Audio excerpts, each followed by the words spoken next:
Hey, Julia Barzyk here from Wise Investigator. So this recording that I wanted to make today is going to be about mindset. And you know, if you've seen my other videos, that I advocate for employing strategy, tactics, mindset, gathering information, making sure you've got a big knowledge base of information, and taking lots of action to have success with funding. But if you're looking for something that's a bit more tactical today, then maybe check out one of my other videos. But if you're curious about this mindset pieces, then just keep watching. Okay, so when I started my business 2 years ago, I came into it with a knowledge base that was based off of the 10 years that I spent at U.S. Army Research Office managing a basic research program. And this was an excellent knowledge base to start with and to share with my clients so that people could learn about, how the sausage is made and have success with funding. Now, during the time that I've been running this business for 2 years, of course, I have had to learn a lot, especially about running a business. And a lot of this is stuff that I don't really share on YouTube or elsewhere because it's not so obviously relevant to my clients. Like, for example, figuring out what softwares I'm going to use. There's so many out there, and thankfully they're very easy to use, unlike 20 years ago, but there's so many choices, and just figuring out how to do that. Where am I going to host the course? How am I going to manage other aspects of the business? So stuff like that. Another big piece, though, that I've had to learn about is about messaging and communication. So I did have a good basis of knowledge coming in, again, working at the funder, especially related to research communication and in many different formats, not just proposals. But I've had to learn more, and I've done that learning both through reading, through watching videos or listening to podcasts, and of course, lots of trial and error. So recently, I have been thinking about how people respond differently to outreach. Now, I have had the opportunity to send some messages recently to some recent, and even some not so recent YouTube, LinkedIn connections, because when I do connect with people on LinkedIn, I want to actually connect and say hello.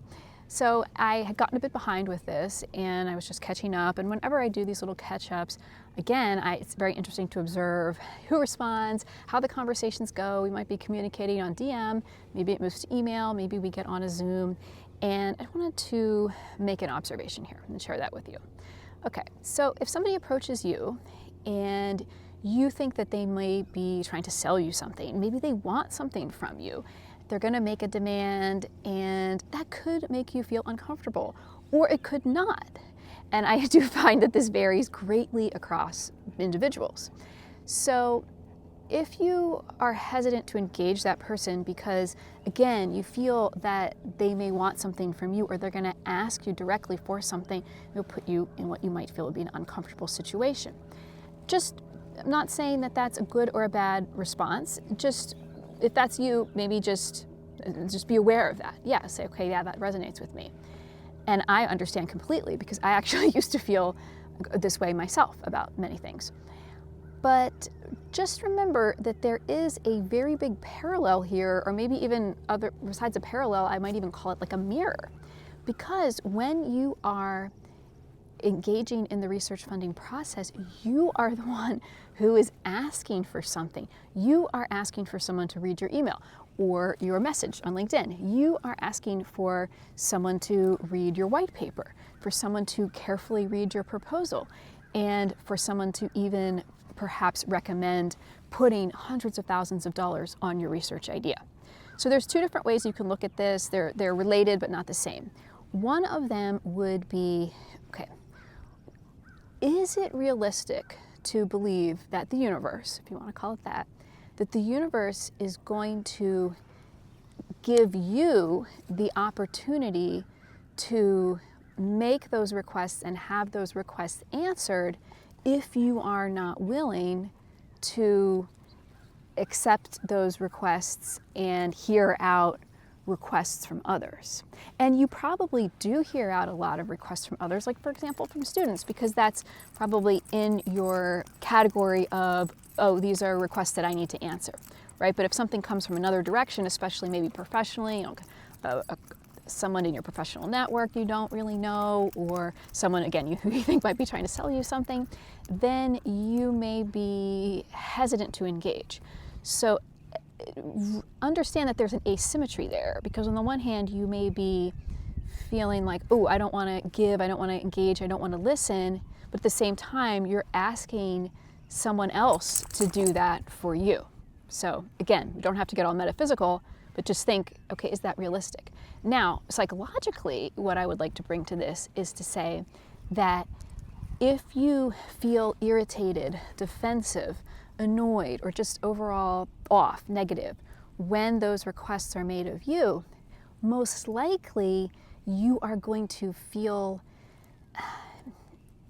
you're not going to feel good. You might even feel shame about having to make those requests of others. So this is where this becomes kind of dangerous, because if you are harboring the idea that it is a sign of weakness, or it's a sign of incompetence, or it's a sign of laziness, maybe you feel, oh, I should have been able to get this information myself, so therefore I shouldn't ask someone for it, or I should be able to figure this out myself, so therefore I'm not going to ask for help, or this would be an imposition on someone's time, so I'm therefore not going to ask for their time because I'm sure they're very busy and I don't want to bother them.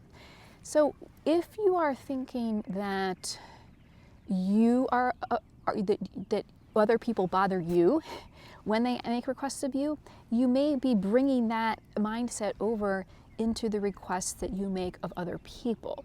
So just keep that in mind. Just see if that resonates with you, because one way that you may be able to get over this, and I'm not a psychologist, okay, but it would be to say, hey, maybe I can be more open to accepting requests, being patient of others, and maybe that will put me in the mindset of, and therefore it's going to be fine when I make those requests of other people, and they're not going to be the same people, right? There's some people that are asking something for you, and sometimes it is, right? You have certain colleagues that you ask something of that person A, and then another time person A is asking something for you. That's a very obvious relationship there. But sometimes it's someone who could need something for you, someone you could give that helping hand to, and that same day you may be asking for that helping hand, but it's from a different person. So I hope that that's helpful for you to keep in mind, and I would also invite you, if you want to practice having these kinds of conversations, let me know if you want to have a conversation on Zoom. I'd be happy to talk to you for 30 minutes.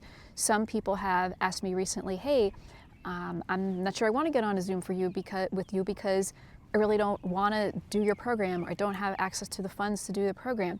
I would never not speak to somebody because I believed that they couldn't pay me.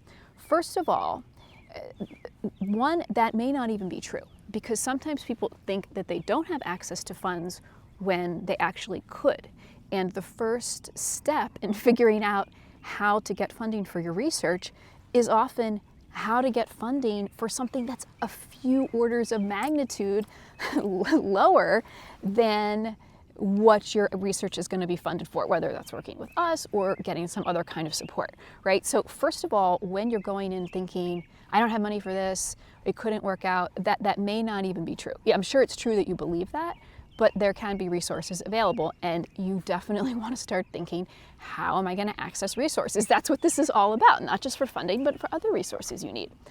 And secondly, and more importantly, that would just be such a depressing way to live, to feel like I'm not going to talk to a person, I'm not going to give a person my time unless I think that they can pay me. So I believe that most likely you feel this way too.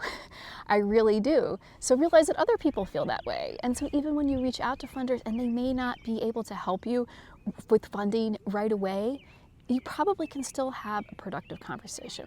So my encouragement is, think, what baggage am I bringing to my efforts to outreach? When I do this outreach and I need to be persistent and I need to even write again, what psychology am I bringing that's causing me to resist doing this, or just do the minimum, or back off too quickly?